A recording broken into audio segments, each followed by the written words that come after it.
자, 오늘은 이 지방선거와 관련해서는 경기지사 선거 부분 그리고 지방선거와 함께 치러지는 게 12곳의 재보선 아니겠습니까? 그 가운데 가장 관심을 모으고 있는 송파 을 지역. 얼마 전에 송파 을 지역 후보도 공천이 확정되고 했으니까 요 두 곳을 한번 보겠습니다. 먼저 송파 을 지역 배종찬 본부장님 지금 조사 결과 어떻게 나옵니까? 네, 아주 최근에 실시된 조사는 아닌데 5월 8일과 9일 한국갤럽이 JTBC의 의뢰를 받아서 실시를 했는데 후보자는 동일합니다. 이 유무선 조사로 실시가 됐고 이 송파구 을 선거구의 주민 608명을 대상으로 했는데요. 이 표본 오차는 이 95% 신뢰 수준에 플러스 마이너스 4.0%포인트 있고 응답률은 10.8%. 자세한 사항은 중앙선거론조사 심의위원회 홈페이지를 참고하시면 될 텐데요. 예. 이 최재성 더불어민주당 의원이 이 조사에서 57.3%. 이 자유한국당 배현진 전 앵커가 18.6%. 네. 그리고 바른미래당 이 상고를 겪었지 않습니까? 이 최종적으로 공천을 받는데 여러 가지 우여곡절이 있었는데 박종진 이 전 앵커가 12.6%로 나타났습니다. 그래서 뒤에 이 실시됐던 조사는 아직까지 뭐 소개된 결과가 없는데요. 대체로 이 현장에서의 분위기는 아직까지 판세에 큰 변화는 없는 것 아니냐. 물론 이 다른 조사 결과 발표된다면 또 추가로 소개를 해드리겠습니다. 예, 57.3, 18.6, 12.6. 뭐 압도적이네요. 일단 네, 여론조사 숫자상으로는. 하지만 추가적으로 말씀드리면 이 광역단체장 선거인 서울시장 선거에서의 판세하고 거의 비슷하게 나타나고 있습니다. 1강 2약이라고 이야기를 하는데요. 그 판세와 크게 달라 보이지 않습니다. 이 조사에서 정당 지지도도 조사가 됐겠죠? 예, 정당 지지율도 이 더불어민주당이 50%가 넘는 정도였고요. 후보들이 받은 이 지지율과 정당 지지율에 큰 차이도 없었습니다. 그래요. 네. 과거에는 강남 3구 가운데 송파 그러면은 상당히 보수 정당의 정당 지지도는 높았었는데 지금은 완전히 그 상황이 아닌 거로군요. 오늘 이제 여론조사에 좀 더 또 여론조사를 부각시켜서 오늘 설명드릴 수밖에 없네요. 은근히 경쟁이 되네요. 빅데이터와. 예, 지난 대선 때를 보면은 이 강남 3구가 상당히 변해왔다는 거. 대선뿐만 아니라 그 이전 2010년부터 서서히 이 송파구를 비롯해서 강남 3구의 유권자 성향이 변해왔는데요. 예. 지난 대선만 하더라도 이 송파 을 보궐선거가 치러지는 이 재선거죠. 재선거가 치러지는 이 지역에서 이 문재인 당선자가 40%에 가까이 득표를 했습니다. 그러니까 강남에서 홍준표 후보는 이 송파 을 지구에서 24%. 그래요. 그러니까 지난 대선 득표와 견주 후보와도 지금의 이 재보궐선거에 나서 있는 후보들의 명암도 엇갈리는 걸로 보여집니다. 네. 그러니까 이게 갑작스러운 현상이 아니고 지난 대선 때부터 송파 을의 민심은 상당히 그런 현재 여권 지지도가 월등히 높은 그런 모습을 보여왔다. 그렇습니다. 특히 젊은 세대들이 많이 또 유입된 잠실 이 이동 또 본동 이 지역들을 중심으로 해서 상당히 또 유권자의 성향들이 변한 걸로 보여집니다. 그렇군요. 자, 이 빅데이터 상에서는 요 최재성, 배현진, 박종진 이 세 후보의 뭘 분석할 수가 있는 건가요? 일단 제가 2018년 1월부터 5월 28일까지 한 SNS 데이터를 한 17억 건 정도의 데이터를 분석을 한 건데요. 예. 사실 뭐 분석하지 않아도 저희 동네가 이제 송파 을이에요. 그래서 뭐 제가 감으로도 좀 알 수 있는데 예. 그래도 이제 정확하게 데이터로 좀 말씀을 드리면 네. 이 후보자들의 그 주별 언급 추이가 계속 엎치락 뒤치락. 그래서 최재성, 배현진, 박종진이 세 후보에 대한 관심이 이건 이제 말 그대로 이제 관심도. 그러니까는 뭐 부정 관심도 관심이고요. 긍정 관심도 관심인데. 관심도라는 거 그러니까 거론되는 것 자체. 그렇죠. 언급량으로만 보시면 될 것 같고요. 언급량. 예. 네. 그러니까 4월에는 최재성 후보가 다른 후보에 비해 언급량을 높게 보이고 있었는데 5월에 접어들어서 이제 배현진 후보가 언급량이 더 높아졌고요. 예. 그리고 이제 5월 4주차에는 이제 박종진 후보가 당내 공천을 이뤄내면서 언급량이 또 급격하게 상승하는. 예. 그래서 지금 현재는 되게 혼전을 이 언급량만을 놓고 봤을 때는 혼전을 보이고 있다라고 데이터상에서는 보여지고 있어요. 그냥 언급량만 갖고서는 근데 좀 의미를 보기가 어려운데요. 근데 이제 언급량도 사실 이 관심도기 때문에 어떻게 보면은 이게 부정 이슈가 많지 않다면 좋은 쪽의 어떤 표심으로 갈 확률은 높아요. 그걸 그 부정 이슈냐 긍정 이슈냐로 좀 나눠서 분석은 안 됩니까? 이 감성 분석으로 이제 긍부정이 이제 들어가요. 그걸 그래서 감성 분석이라고 그래요. 네, 그래서 좋은 말씀 해주셨는데 예. 이 빅데이터 분석의 이제 장점이 이제 이 긍정이냐 부정이냐를 좀 알 수 있는데 네네. 이제 각 후보에 대한 비교가 아니라 이 최재성 후보에 대해서 긍부정만을 놓고 봤을 때 4월에는 긍정이 62%였는데 5월에는 이제 74%로 이제 긍정이 늘어나고 있다라는 게 보이고요. 네. 배현진 후보 같은 경우에는 4월에는 48%였는데 5월에 또 51%로 또 이제 긍정이 또 늘어나고 있었다. 반면에 박종진 후보는 4월에 67%의 긍정이 5월에는 또 30%로 또 낮춰지는 이런 또 양상을 보이고 있었는데 예. 사실 긍부정이 중요한 의미도 있지만 여기서 쓰는 표현들을 좀 보면 좋거든요. 예. 최재성 후보 같은 경우는 이제 지지하다라는 얘기도 많지만 뭐 걱정된다, 뭐 새롭다, 뭐 여유스럽다, 뭐 압승이다 이런 좀 좋은 표현들이 좀 많았고요. 배현진 후보 같은 경우는 화제된다, 욕먹다, 어리다. 성장하다 또 그럼에도 불구하고 응원하다 같은 그런 어떤 느낌들이 많이 전달이 되고 있어서 예. 하지만 박종진 후보는 이제 뭐 갈등 또 이런 얘기들이 좀 있다 보니까 전반적으로는 이 박종진 후보가 다른 후보에 비해서는 약간 부정 감성이 조금 높게 형성이 되고 있다라는 걸 알 수 있어요. 제가 듣기로는 최재성 후보의 이 긍정 비율이 4월보다 5월이 높아졌다. 배현진 후보도 높아졌다고 했지만 긍정 비율의 절대 숫자에서는 최재성 후보가 훨씬 앞서고 있네요. 사실 뭐 그렇게 볼 수도 있지만 이건 이제 상대 비교는 아니기 때문에 어떻게 보면 이제 한 사람이 여러 후보에 대한 글을 같이 올릴 수 있거든요. 네, 이게 어떻게 보면 이제 한 표다라고 보기는 어려워요. 네. 예. 그러면 이 우리 최재원 이사께서는 이런 관심도 또 감성 분석 이걸 하면 누가 더 많이 지지를 받는지가 나옵니까?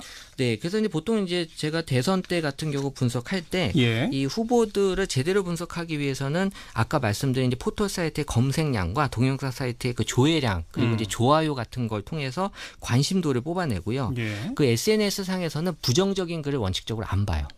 왜냐하면 선거라는 행위 자체는 내가 좋아하는 사람을 뽑는 행위이기 때문에 예. 어떻게 보면 이제 호감도라는 측면에서는 긍정적인 글만을 보고 예. 접근하고 있고요. 그리고 예. 뉴스에서 얼마나 또 화제가 되는지에 대한 이슈도 이 세 가지 관점에서 정확하게 인물 분석을 해야 어떻게 보면 정확한 이 느낌이 전달이 될 수 있을 것 같아요. 관심도, 호감도, 이슈도까지. 네. 근데 지금 요 세 후보에 대해서는 거기까지 분석은 아직 좀 예, 관심도라고만 보시면 될 것 같아요. 알겠고요. 자, 그다음 이제 경기도지사는 지금 최근에 그 자유한국당이 이재명 후보의 그 이른바 욕설 파일을 당 홈페이지에 올려가지고 대단히 뜨거운 논란이 된 거 아니겠습니까? 요 부분에 대해서는 먼저 여론조사상에서는 별 변화가 있나요? 어떤가요?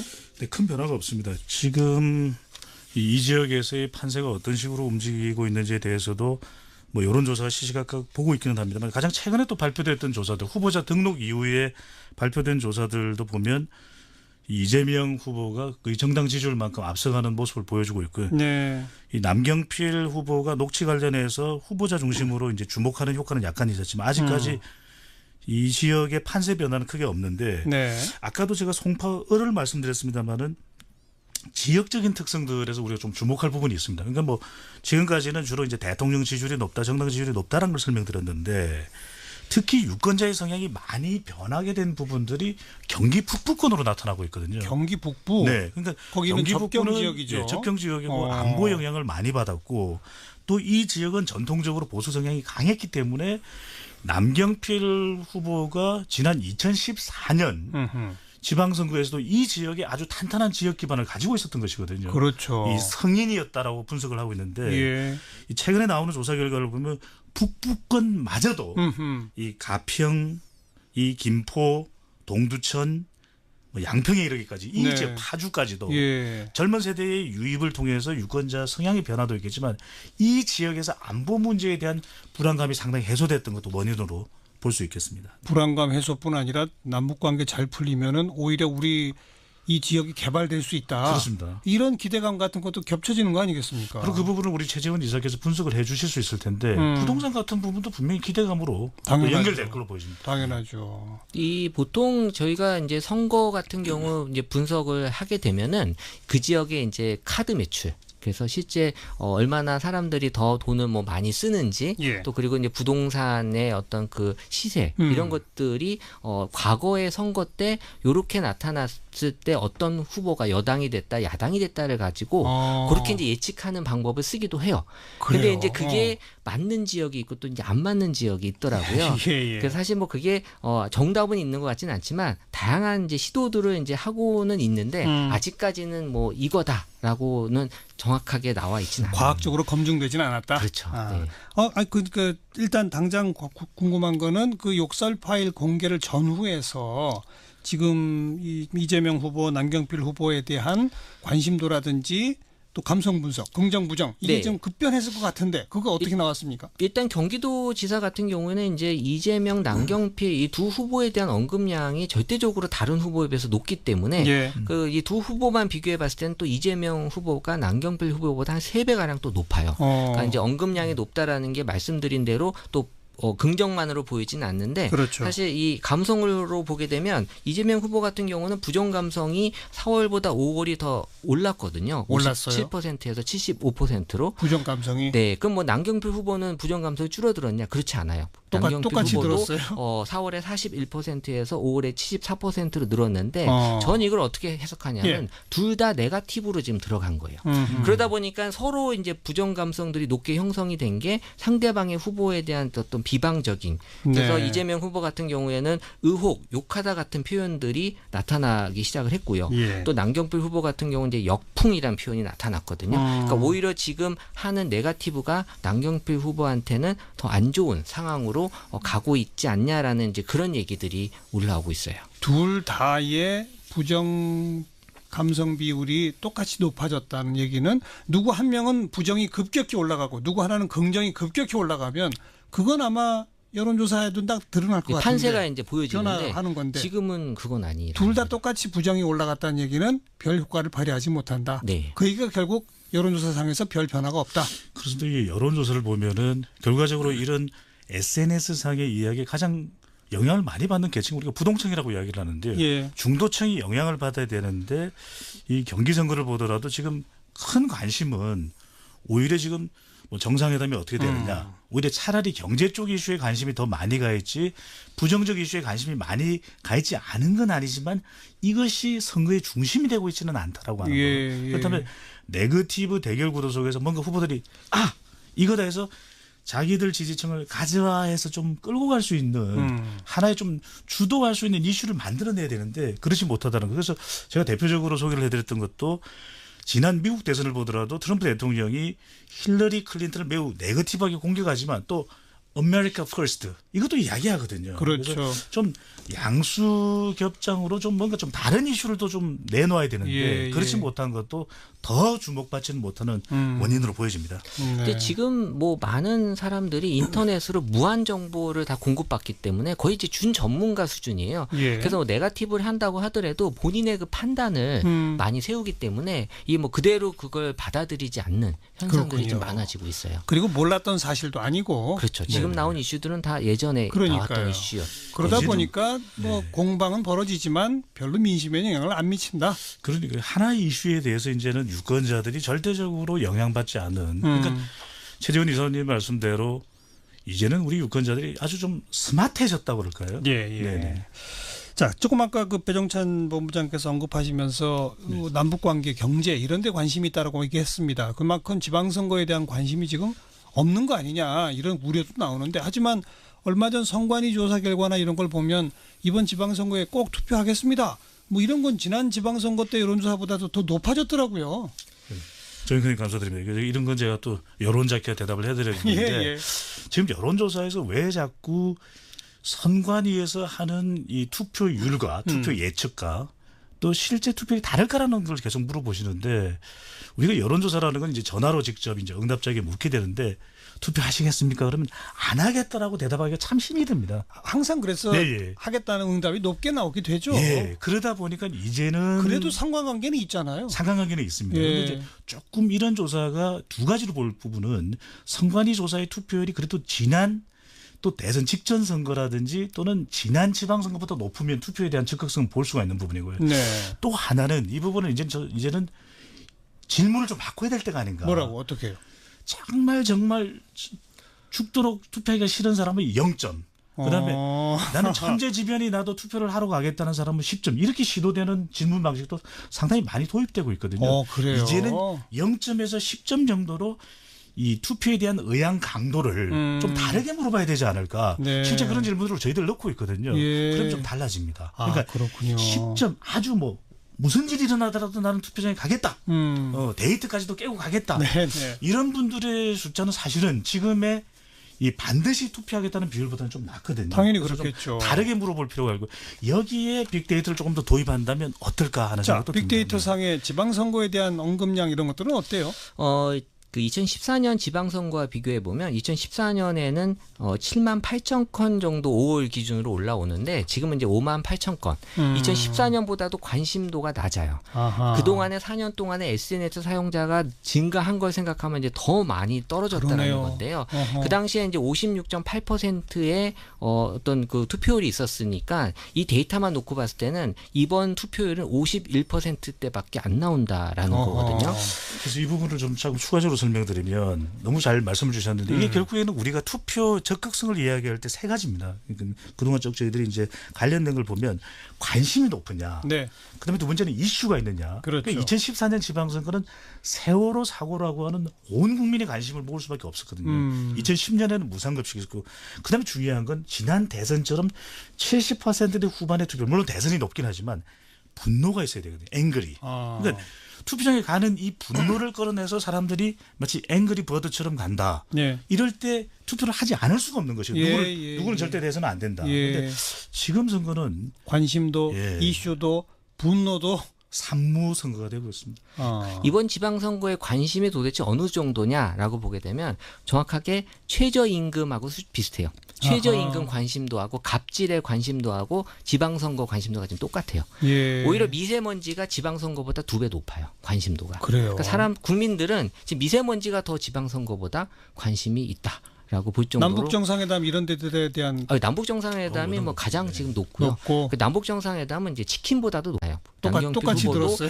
4월에 41%에서 5월에 74%로 늘었는데 전 이걸 어떻게 해석하냐면 둘 다 네거티브로 지금 들어간 거예요.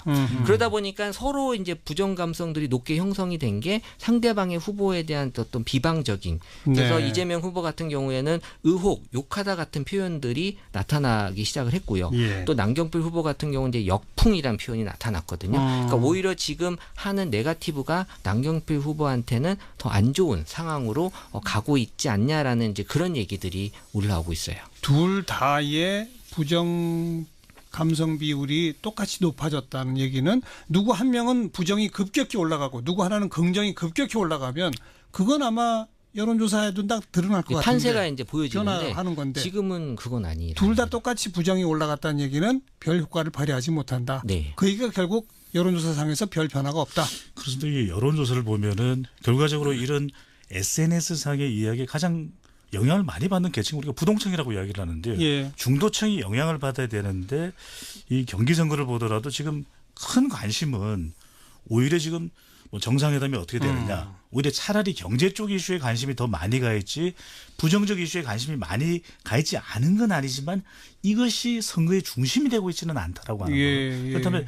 네거티브 대결 구도 속에서 뭔가 후보들이 이거다 해서 자기들 지지층을 가져와해서 좀 끌고 갈 수 있는 하나의 좀 주도할 수 있는 이슈를 만들어내야 되는데 그렇지 못하다는 거예요. 그래서 제가 대표적으로 소개를 해드렸던 것도 지난 미국 대선을 보더라도 트럼프 대통령이 힐러리 클린턴을 매우 네거티브하게 공격하지만 또 America First 이것도 이야기하거든요. 그렇죠. 그래서 좀 양수겹장으로 좀 뭔가 좀 다른 이슈를 또 좀 내놓아야 되는데 그렇지 못한 것도 더 주목받지는 못하는 원인으로 보여집니다. 근데 지금 뭐 많은 사람들이 인터넷으로 무한 정보를 다 공급받기 때문에 거의 이제 준 전문가 수준이에요. 그래서 뭐 네거티브를 한다고 하더라도 본인의 그 판단을 많이 세우기 때문에 이 뭐 그대로 그걸 받아들이지 않는 현상들이 좀 많아지고 있어요. 그리고 몰랐던 사실도 아니고. 그렇죠. 지금 나온 이슈들은 다 예전에 나왔던 이슈였죠. 그러다 보니까 뭐 공방은 벌어지지만 별로 민심에 영향을 안 미친다. 그러니까 하나의 이슈에 대해서 이제는 유권자들이 절대적으로 영향받지 않은 그러니까 최재원 이사님 말씀대로 이제는 우리 유권자들이 아주 좀 스마트해졌다고 그럴까요? 네네. 자, 조금 아까 그 배종찬 본부장께서 언급하시면서 그 남북관계, 경제 이런 데 관심이 있다라고 얘기했습니다. 그만큼 지방선거에 대한 관심이 지금 당선자가 40%에 가까이 투표를 했습니다. 어허. 그러니까 강남에서 홍준표 후보는 이 송파 을지구에서 24%. 그래요. 그러니까 지난 대선 득표와 견주 후보와도 지금의 이 재보궐선거에 나서 있는 예, 후보들의 명암도 알겠습니다. 엇갈리는 걸로 보여집니다. 네. 그러니까 이게 갑작스러운 현상이 아니고 지난 대선 때부터 송파을의 민심은 상당히 그런 그 현재 여권 지지도가 월등히 높은 그런 모습을 보여왔다. 그렇습니다. 특히 젊은 세대들이 많이 또 유입이 된 잠실 이 이동 또 본동 이 지역들을 중심으로 해서 상당히 또 유권자의 성향들이 변한 걸로 보여집니다. 그렇군요. 자, 이 빅데이터 상에서는 요 최재성, 배현진, 박종진 이 세 후보에 뭘 분석할 수가 있는 건가요?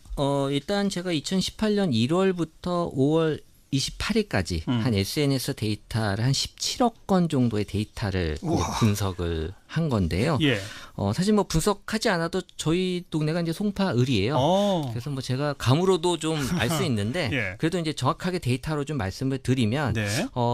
이 후보자들의 그 주별 언급 추이가 계속 엎치락 뒤치락. 그래서 최재성, 배현진, 박종진이 세 후보에 대한 관심이 이건 이제 말 그대로 이제 관심도. 그러니까는 뭐 부정 관심도 관심이고요. 긍정 관심도 관심인데 관심도라는 거 그러니까 거론되는 것 자체. 그렇죠. 언급량으로만 보시면 될 것 같고요. 언급량. 예. 네, 그러니까 4월에는 최재성 후보가 다른 후보에 비해 언급량을 높게 보이고 있었는데 5월에 접어들어서 이제 배현진 후보가 언급량이 더 높아졌고요. 예. 그리고 이제 5월 4주차에는 이제 박종진 후보가 당내 공천을 이뤄내면서 언급량이 또 급격하게 상승하는. 예. 그래서 지금 현재는 되게 혼전을 이 언급량만을 놓고 봤을 때는 혼전을 보이고 있다라고 데이터 상에서는 보여지고 있어요. 그냥 언급량만 갖고서는 근데 좀 의미를 보기가 어려운데요. 근데 이제 언급량도 사실 이 관심도기 때문에 어떻게 보면은 이게 부정 이슈가 많지 않다면 좋은 쪽의 어떤 표심으로 갈 확률은 높아요. 그걸 그 부정 이슈냐 긍정 이슈냐로 좀 나눠서 분석은 안 됩니까? 이 감성 분석으로 이제 긍부정이 이제 들어가요. 그걸 그래서 감성 분석이라고 그래요. 네, 그래서 좋은 말씀 해주셨는데 예. 이 빅데이터 분석의 이제 장점이 이제 이 긍정이냐 부정이냐를 좀 알 수 있는데 네네. 이제 각 후보에 대한 비교가 아니라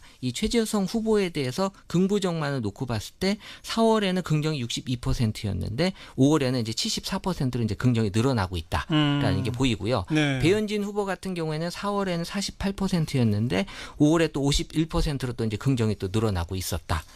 반면에 박종진 후보는 4월에 67%의 긍정이 5월에는 또 30%로 또 낮춰지는 이런 또 양상을 보이고 있었는데 예. 사실 긍부정이 중요한 의미도 있지만 여기서 쓰는 표현들을 좀 보면 좋거든요. 예. 최재성 후보 같은 경우는 이제 지지하다라는 얘기도 많지만 뭐 걱정된다, 뭐 새롭다, 뭐 여유스럽다, 뭐 압승이다 이런 좀 좋은 표현들이 좀 많았고요. 배현진 후보 같은 경우는 화제된다, 욕먹다, 어리다. 성장하다 또 그럼에도 불구하고 응원하다 같은 그런 어떤 느낌들이 많이 전달이 되고 있어서 예. 하지만 박종진 후보는 이제 뭐 갈등 또 이런 얘기들이 좀 있다 보니까 전반적으로는 이 박종진 후보가 다른 후보에 비해서는 약간 부정 감성이 조금 높게 형성이 되고 있다라는 걸 알 수 있어요. 제가 듣기로는 최재성 후보의 이 긍정 비율이 4월보다 5월이 높아졌다. 배현진 후보도 높아졌다고 했지만 긍정 비율의 절대 숫자에서는 최재성 후보가 훨씬 앞서고 있네요. 사실 뭐 그렇게 볼 수도 있지만 이건 이제 상대 비교는 아니기 때문에 어떻게 보면 이제 한 사람이 여러 후보에 대한 글을 같이 올릴 수 있거든요. 네, 이게 어떻게 보면 이제 한 표다라고 보기는 어려워요. 네. 예. 그러면 이 우리 최재원 이사께서는 이런 관심도 또 감성 분석 이걸 하면 누가 더 많이 지지를 받는지가 나옵니까? 네, 그래서 이제 보통 이제 제가 대선 때 같은 경우 분석할 때 예. 이 후보들을 제대로 분석하기 위해서는 아까 말씀드린 이제 포털 사이트의 검색량과 동영상 사이트의 그 조회량 그리고 이제 좋아요 같은 걸 통해서 관심도를 뽑아내고요. 예. 그 SNS 상에서는 부정적인 글을 원칙적으로 안 봐요. 왜냐하면 선거라는 행위 자체는 내가 좋아하는 사람을 뽑는 행위이기 때문에 예. 어떻게 보면 이제 호감도라는 측면에서는 긍정적인 글만을 보고 예. 접근하고 있고요. 그리고 예. 뉴스에서 얼마나 또 화제가 되는지에 대한 이슈도 이 세 가지 관점에서 정확하게 인물 분석을 해야 어떻게 보면 정확한 이 느낌이 전달이 될 수 있을 것 같아요. 관심도, 호감도, 이슈도까지. 네. 근데 지금 요 세 후보에 대해서는 거기까지 분석은 아직 좀. 네, 관심도라고만 보시면 될 것 같아요. 알겠고요. 자, 그다음 이제 경기도지사는 지금 최근에 그 자유한국당이 이재명 후보의 그 이른바 욕설 파일을 당 홈페이지에 올려가지고 대단히 뜨거운 논란이 된 거 아니겠습니까? 이 부분에 대해서는 먼저 여론조사상에서는 별 변화가 있나요? 어떤가요? 네, 큰 변화가 없습니다. 지금 이 지역에서의 판세가 어떤 식으로 움직이고 있는지에 대해서도 뭐 여론조사가 시시각각 보고 있기는 합니다만 가장 최근에 또 발표됐던 조사들, 후보자 등록 이후에 발표된 조사들도 보면 이재명 후보가 거의 정당 지지율만큼 앞서가는 모습을 보여주고 있고요. 네. 이 남경필 후보가 녹취 관련해서 후보자 중심으로 이제 주목하는 효과는 약간 있었지만 아직까지 자, 오늘은 이 지방선거와 관련해서는 경기지사 선거 부분 그리고 지방선거와 함께 치러지는 게 12곳의 재보선 아니겠습니까? 그 가운데 가장 관심을 보고 있는 송파 을 지역.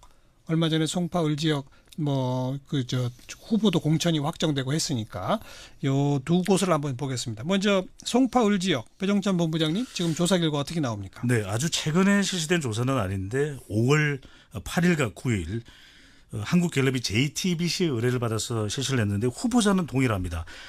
이 유무선 조사로 실시가 됐고 이 송파구 을 선거구의 주민 608명을 대상으로 했는데요.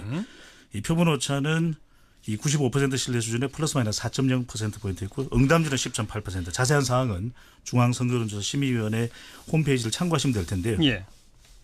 이 최재성 더불어민주당 의원이 이 조사에서 57.3%.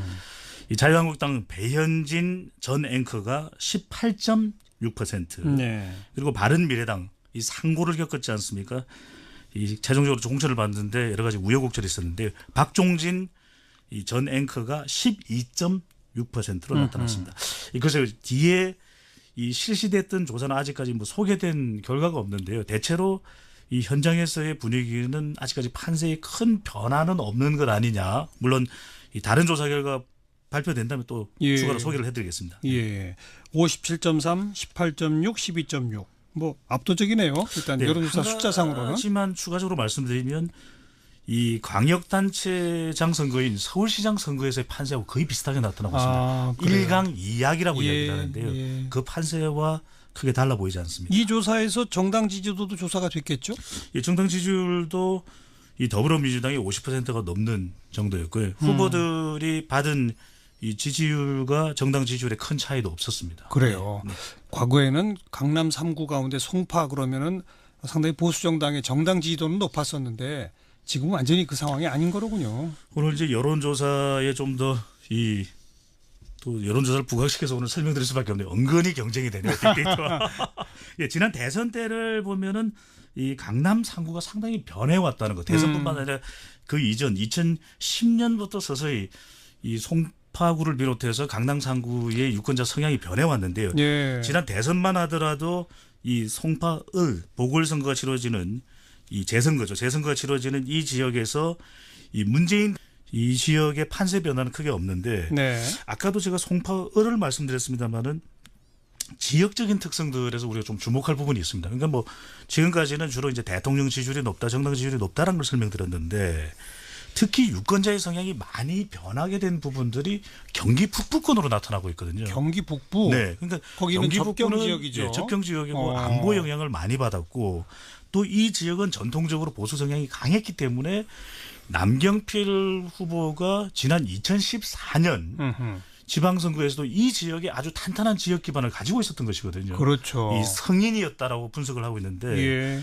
이 최근에 나오는 조사 결과를 보면 북부권마저도 이 가평, 이 김포, 동두천, 뭐 양평에 이르기까지 이 네. 지역 파주까지도 예. 젊은 세대의 유입을 통해서 유권자 성향의 변화도 있겠지만 이 지역에서 안보 문제에 대한 불안감이 상당히 해소됐던 것도 원인으로 볼 수 있겠습니다. 불안감 해소뿐 아니라 남북 관계 잘 풀리면은 오히려 우리 이 지역이 개발될 수 있다. 그렇습니다. 이런 기대감 같은 것도 겹쳐지는 거 아니겠습니까? 그리고 그 부분을 우리 최재원 이사께서 분석을 해 주실 수 있을 텐데 부동산 같은 부분도 분명히 기대감으로 연결될 걸로 보입니다. 당연하죠. 이 보통 저희가 이제 선거 같은 경우 이제 분석을 하게 되면은 그 지역의 이제 카드 매출. 그래서 실제 얼마나 사람들이 더 돈을 뭐 많이 쓰는지 예. 또 그리고 이제 부동산의 어떤 그 시세 이런 것들이 과거의 선거 때 요렇게 나타났 때 어떤 후보가 여당이 됐다, 야당이 됐다를 가지고 그렇게 이제 예측하는 방법을 쓰기도 해요.